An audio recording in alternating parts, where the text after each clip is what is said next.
Muito boa tarde, como estão as coisas? Tudo bem por aí? Vamos chegando no nosso grupo de estudos Oração Ação. É a ressintonia da alma que nós buscamos aqui e é a prática dessa melhor sintonia, a vivência. Um prazer trilharmos um caminho tão belo e tão urgente juntos.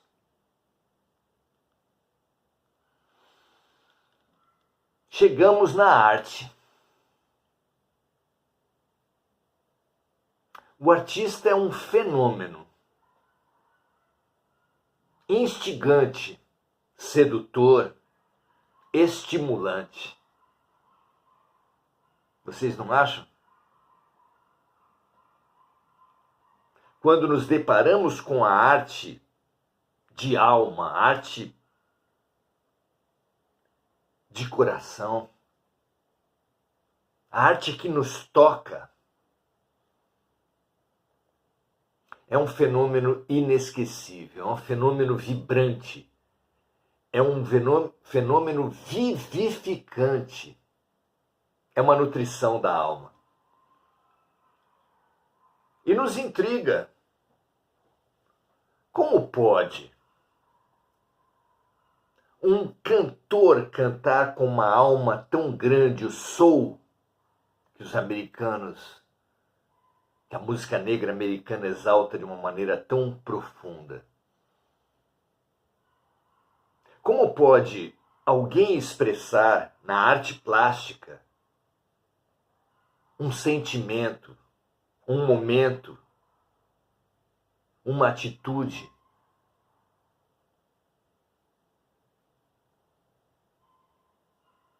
Como fez Michelangelo, esculpindo Maria tendo Jesus nos braços. Uma cena que sequer está no Evangelho, mas estava na alma do artista.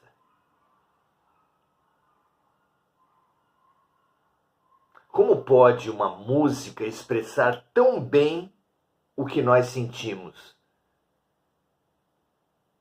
De forma que às vezes a música se mostra mais conhecedora de nós do que nós mesmos.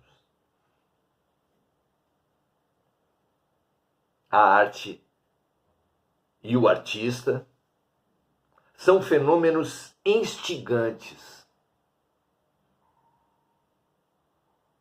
E para nós que acreditamos em Deus, desafiadores. Como pode Deus haver trazido para algumas pessoas uma sensibilidade tão refinada, tão apurada, enquanto outros se mostram embrutecidos?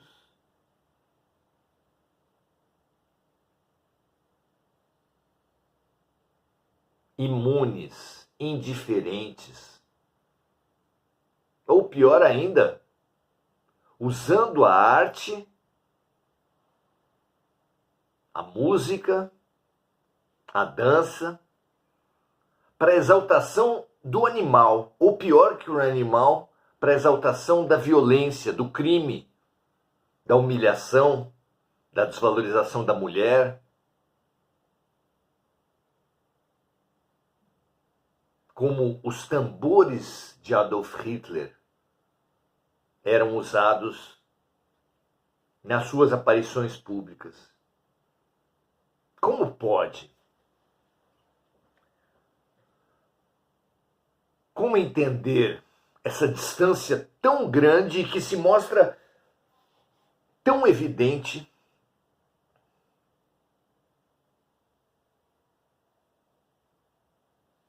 nos caminhos da arte?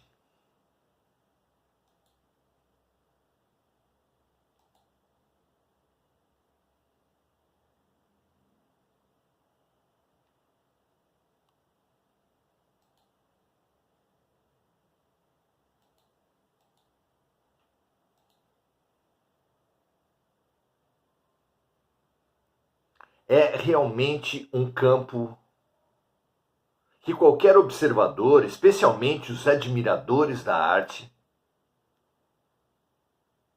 já pensaram, já refletiram.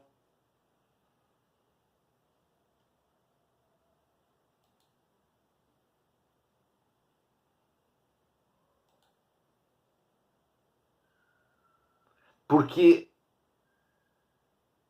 é muito vigoroso.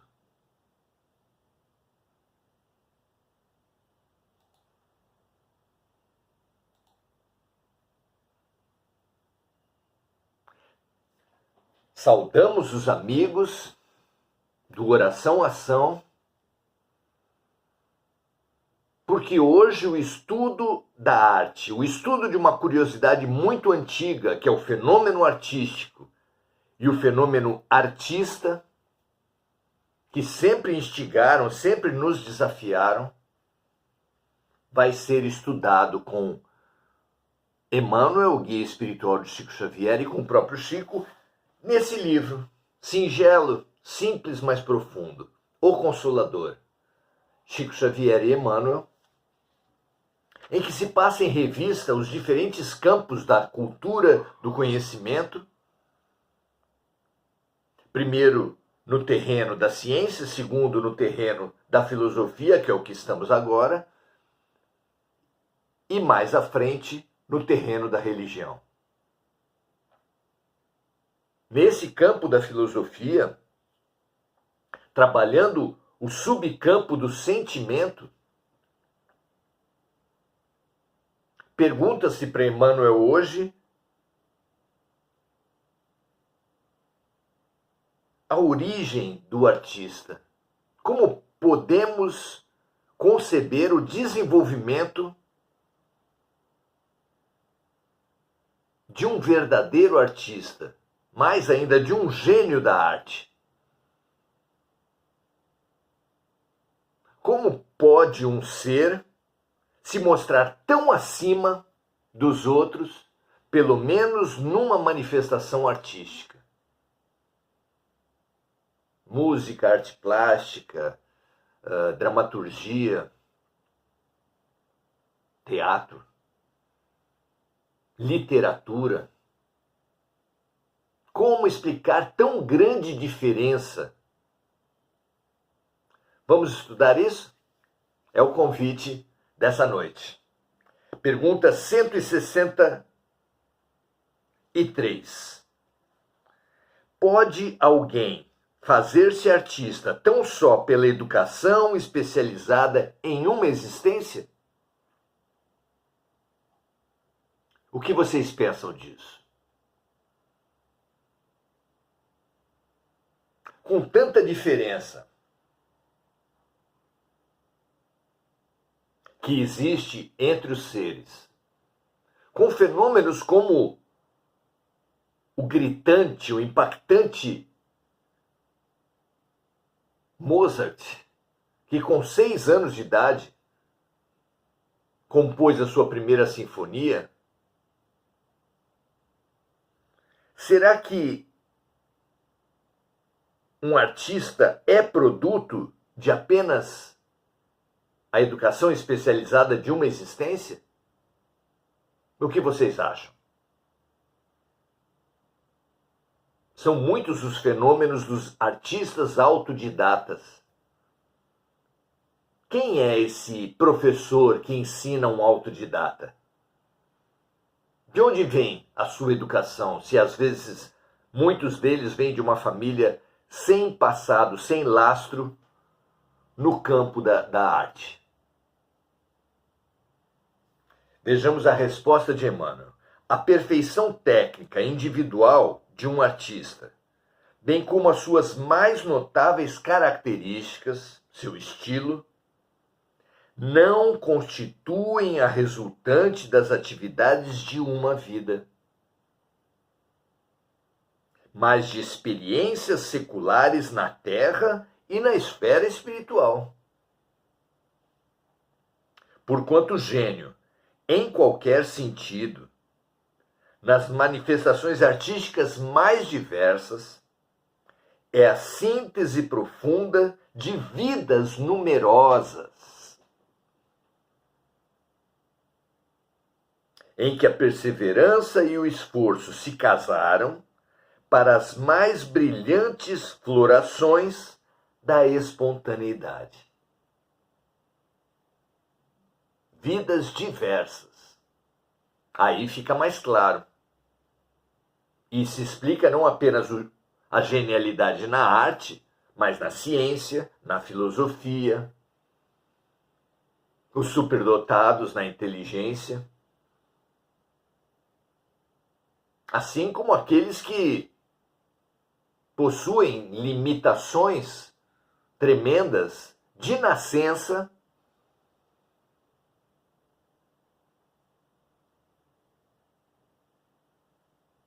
que tomados apenas do ponto de vista de uma vida mostrariam um Deus profundamente injusto, não amoroso. De onde vem tanta diferença? Emmanuel responde que cada manifestação artística é a síntese profunda de vidas numerosas. Aqui, como se vê, é tomada a arte na sua excelência. Não a arte distorcida, corrompida, ou mesmo a arte embrionária, rudimentar,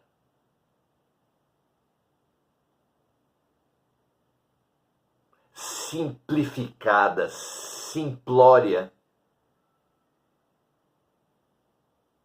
superficial.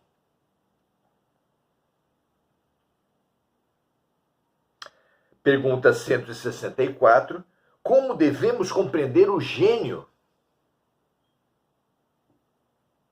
O gênio artístico. Como compreender? O gênio, diz Emmanuel, constitui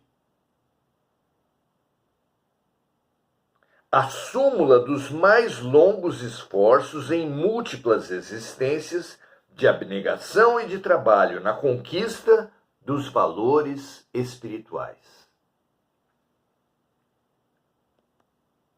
Entendendo a vida pelo seu prisma real, muitas vezes o artista desatende e até se incompatibiliza com o círculo estreito da vida terrestre, no que se refere às suas fórmulas convencionais e aos seus preconceitos. Muitas vezes o verdadeiro artista extrapola esses limites do convencionalismo e dos preconceitos do seu tempo. O que seria ininteligível à luz de certos cientistas, porque para muitos a única influência para a personalidade, para a subjetividade humana é o meio. E se o artista consegue extrapolar os preconceitos e as convenções do seu tempo, de onde veio a sua arte? Não é?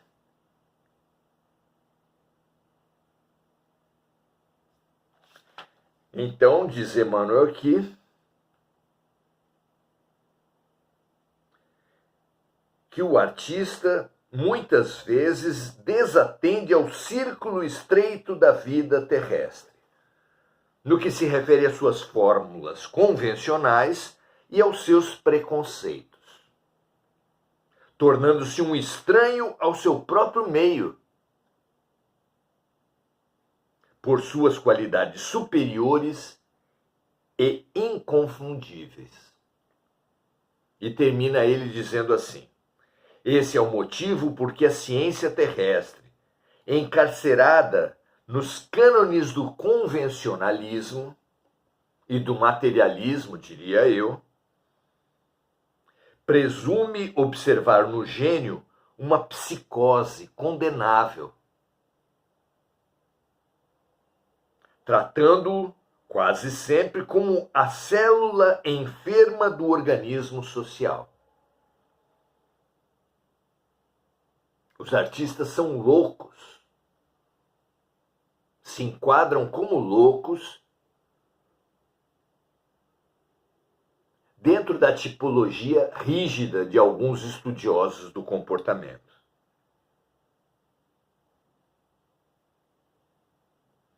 Para, depois da morte, muitas vezes glorificá-lo. Tão logo possa apreender a grandeza da sua visão espiritual na paisagem do futuro.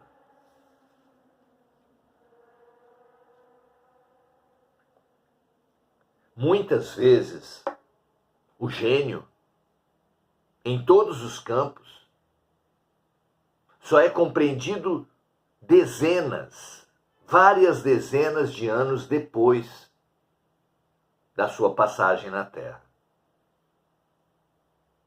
No momento em que está vivo, a mesquinharia, a inveja, o comodismo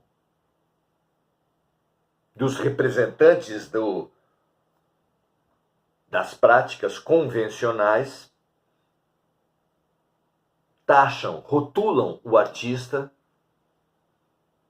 das formas mais pejorativas, incitando mesmo perseguições para, como disse Emmanuel, apenas décadas depois, já então podendo compreender a bagagem, a transformação que o artista veio trazer, mas também porque, estando ele falecido,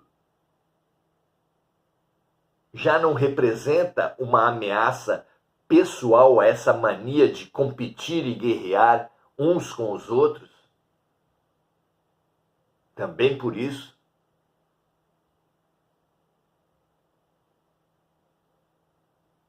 mas a verdade é que a ciência, assim como a religião, assim como em diversos campos, muitas vezes, décadas depois, idolatra aquele mesmo que, quando em vida, foi perseguido.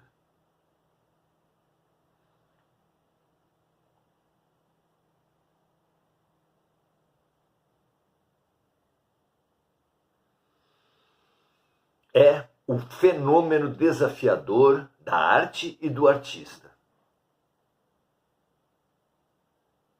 Que nós todos, que tantas vezes nos sentimos incompreendidos, precisamos refletir. Ora, quem pode ser bem avaliado por uma medida distorcida? Se nós sabemos, e todos nós sabemos, das profundas distorções das crenças, dos hábitos, das instituições humanas, como podemos querer ser valorizados e compreendidos pela humanidade, pela geração do seu tempo, se ela se encontra tão torta? Pense na prática, minha amiga, meu amigo. Se uma pessoa profundamente perversa, um estuprador, um torturador, um chefe do crime organizado que mandou matar dezenas, se ele viesse até você e dissesse que admira muito a sua pessoa, você não ficaria questionado? Como podemos nós, ao mesmo tempo, ter tantas e apropriadas críticas à humanidade do nosso tempo e querer que essa humanidade nos valorize?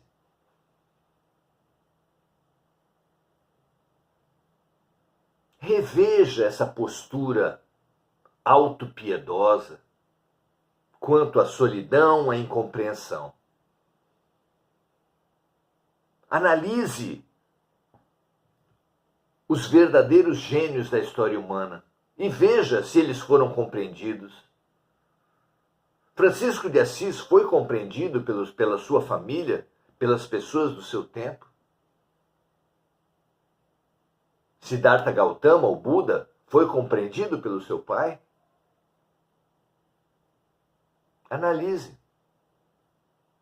Mahatma Gandhi foi compreendido pelo seu povo? Allan Kardec é prestigiado na França, onde ele nasceu e onde ele trabalhou e atuou? Chico Xavier não foi humilhado pelos seus contemporâneos? E, claro, acima de todos, Jesus Cristo não foi perseguido, traído, vendido, caluniado, torturado e morto pelos seus conterrâneos?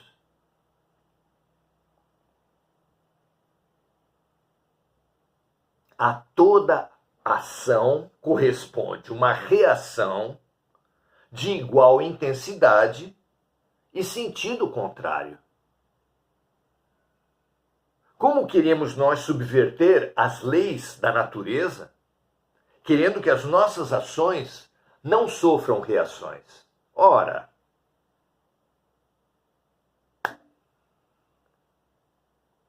uma ação só não sofre reação se ela reforçar as correntes do seu tempo. Qualquer ação de mudança que proponha qualquer espécie de melhoria necessariamente causará reação, incompreensão, até mesmo perseguição e repressão.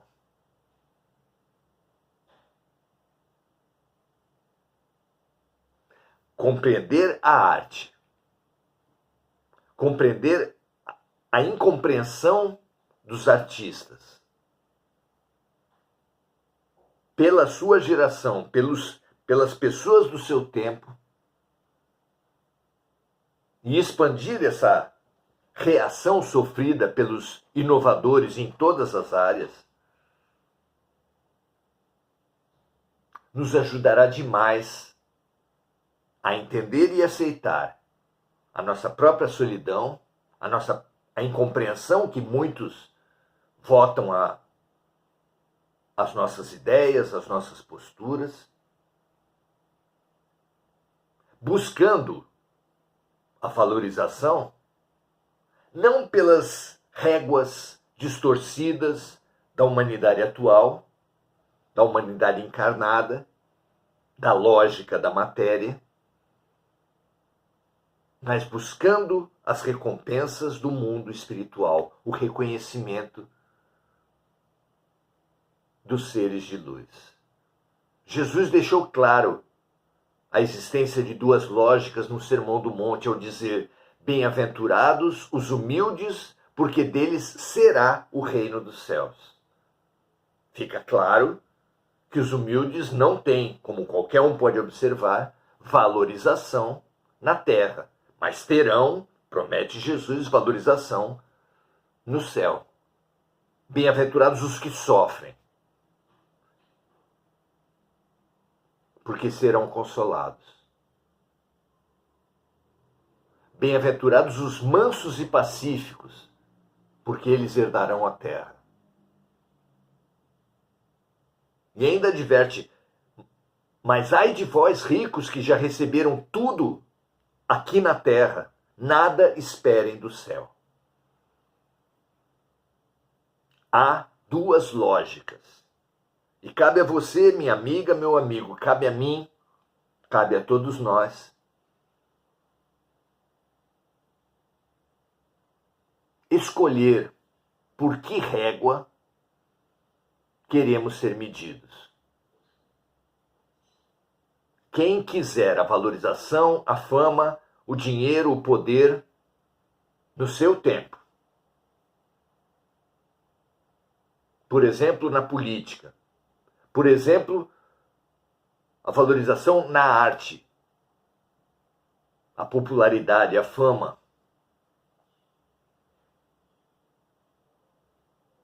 Quem quiser o grande número de seguidores poderá se dizer verdadeiramente seguidor de um Sócrates, de um João Batista, de um Francisco de Assis, de um Buda, de um Jesus Cristo?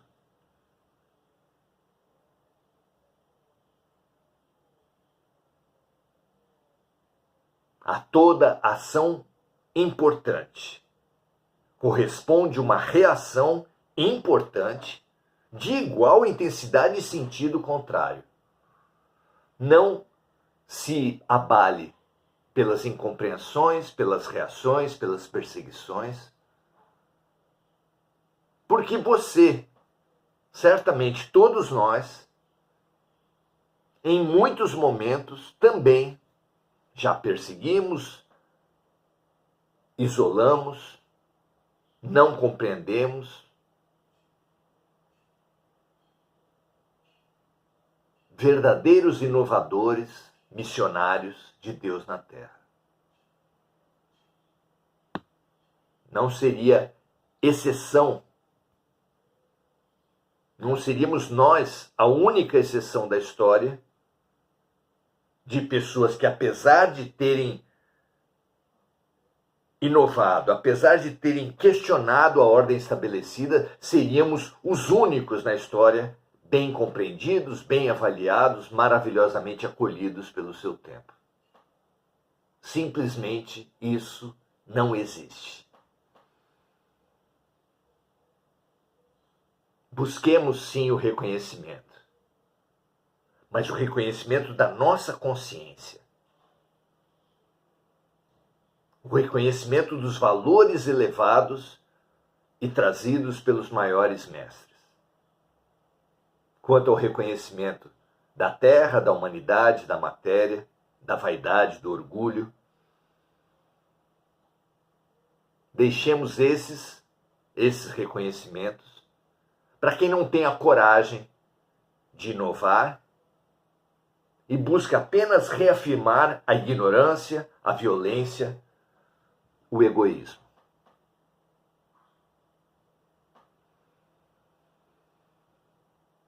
Porque aquele que perseverar no bem até o fim, este, e somente este, será salvo, disse Jesus. Perseveremos, minha amiga, meu amigo. Igor Galvão, dizendo assim: gostaria de agradecer imensamente a todos vocês do grupo, e em especial ao nosso professor, pelos valiosos ensinamentos espíritas que temos compartilhado. É uma alegria fazer parte desse grupo. Acredito que, juntos e unidos, seremos cada vez melhores em nossa jornada. Muito legal, Igor. Muito prazer aprendermos juntos. Ele que nos acompanha no YouTube, e nós estimulamos todos vocês a conhecerem nosso canal. Marco Aurélio Trindade, tudo isso quer dizer amor. Marco Aurélio sempre lembra de versos da música que muitas vezes traduzem maravilhosamente ideias elevadíssimas. Mônica Silva lembrando de amigos encarnados e desencarnados, das vítimas dos desastres climáticos, das guerras.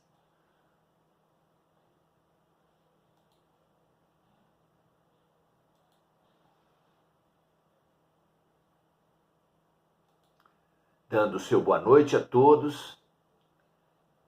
E nós, de nossa parte, estimulando cada um de vocês a multiplicar, a compartilhar, a espalhar esse nosso momento, desde que na sua avaliação ele possa contribuir com mais alguém. Muito feliz por aprendermos juntos, espalhemos o bem. É o que nos cabe, ser uma vela acesa